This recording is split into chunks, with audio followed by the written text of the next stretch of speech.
Thus Spake Zarathustra, a book for all and none, by Friedrich Wilhelm Nietzsche. Thus Spake Zarathustra, a book for all and none, by Friedrich Nietzsche, translated by Thomas Common. Introduction by Mrs. Forster. Nietzsche, How Zarathustra Came into Being. Zarathustra is my brother's most personal work. It is the history of his most individual experiences, of his friendships, ideals, raptures, bitterest disappointments, and sorrows. Above it all, however, there soars, transfiguring it, the image of his greatest hopes and remotest aims. My brother had the figure of Zarathustra in his mind from his very earliest youth. He once told me that even as a child he had dreamt of him. At different periods in his life, he would call this haunter of his dreams by different names. But in the end, he declares in a note on the subject, I had to do a Persian the honor of identifying him with this creature of my fancy. Persians were the first to take a broad and comprehensive view of history. Every series of evolutions according to them was presided over by a prophet, and every prophet had his Hazar, his dynasty of 1,000 years. All Zarathustra's views, as also his personality, were early conceptions of my brother's mind. Whoever reads his posthumously published writings for the years 1869 to 82 with care will constantly meet with passages suggestive of Zarathustra's thoughts and doctrines. For instance, the ideal of the Superman is put forth quite clearly in all his writings during the years 1873 to 75. And in We Philologists, the following remarkable observations occur. How can one praise and glorify a nation as a whole? Even among the Greeks, it was the individuals that counted. The Greeks are interesting and extremely important because they reared such a vast number of great individuals. How was this possible? The question is one which ought to be studied. I am interested only in the relations of a people to the rearing of the individual man, and among the Greeks, the conditions were unusually favorable for the development of the individual. Not by any means owing to the goodness of the people, but because of the struggles of their evil instincts. With the help of favorable measures, great individuals might be reared who would be both different from and higher than those who heretofore have owed their existence to mere chance. Here we may still be hopeful in the rearing of exceptional men. The notion of rearing the Superman is only a new form of an ideal Nietzsche already had in his youth, that the object of mankind should lie in its highest individuals, or, as he writes in Schopenhauer as educator, mankind ought constantly to be striving to produce great men. This and nothing else is its duty.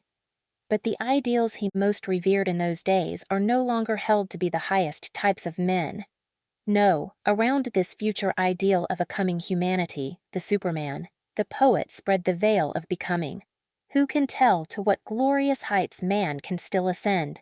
That is why, after having tested the worth of our noblest ideal, that of the Savior in the light of the new valuations, the poet cries with passionate emphasis in Zarathustra, Never yet hath there been a Superman.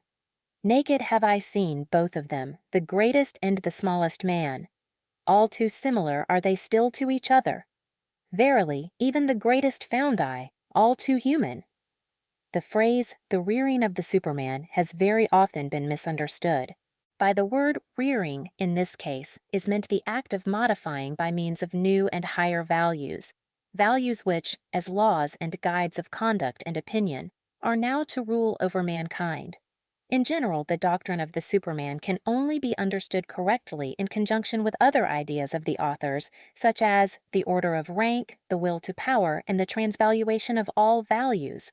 He assumes that Christianity, as a product of the resentment of the botched and the weak, has put in ban all that is beautiful, strong, proud, and powerful. In fact, all the qualities resulting from strength, and that, in consequence, all forces which tend to promote or elevate life have been seriously undermined.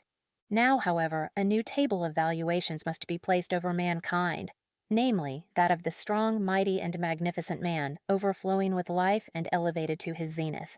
The Superman, who is now put before us with overpowering passion as the aim of our life, hope, and will. And just as the old system of valuing, which only extolled the qualities favorable to the weak, the suffering, and the oppressed, has succeeded in producing a weak, suffering, and modern race, so this new and reversed system of valuing ought to rear a healthy, strong, lively, and courageous type, which would be a glory to life itself. Stated briefly, the leading principle of this new system of valuing would be, all that proceeds from power is good, all that springs from weakness is bad. This type must not be regarded as a fanciful figure. It is not a nebulous hope which is to be realized at some indefinitely remote period, thousands of years hence, nor is it a new species, in the Darwinian sense, of which we can know nothing, and which it would therefore be somewhat absurd to strive after. But it is meant to be a possibility which men of the present could realize with all their spiritual and physical energies, provided they adopted the new values. The author of Zarathustra never lost sight of that egregious example of a transvaluation of all values through Christianity, whereby the whole of the deified mode of life and thought of the Greeks, as well as strong Romandom, was almost annihilated or transvalued in a comparatively short time. Could not a rejuvenated Greco-Roman system of valuing, once it had been refined and made more profound by the schooling which 2,000 years of Christianity had provided, effect another such revolution within a calculable period of time, until that glorious type of manhood shall finally appear which is to be our new faith and hope, and in the creation of which Zarathustra exhorts us to participate? In his private notes on the subject, the author uses the expression Superman, always in the singular by the by, as signifying the most thoroughly well-constituted type, as opposed to modern man. Above all, however, he designates Zarathustra himself as an example of the Superman. In Ecce Homo, he is careful to enlighten us concerning the precursors and prerequisites to the advent of this highest type, in referring to a certain passage in the Gay Science. In order to understand this type, we must first be quite clear in regard to the leading physiological condition on which it depends. This condition is what I call great healthiness.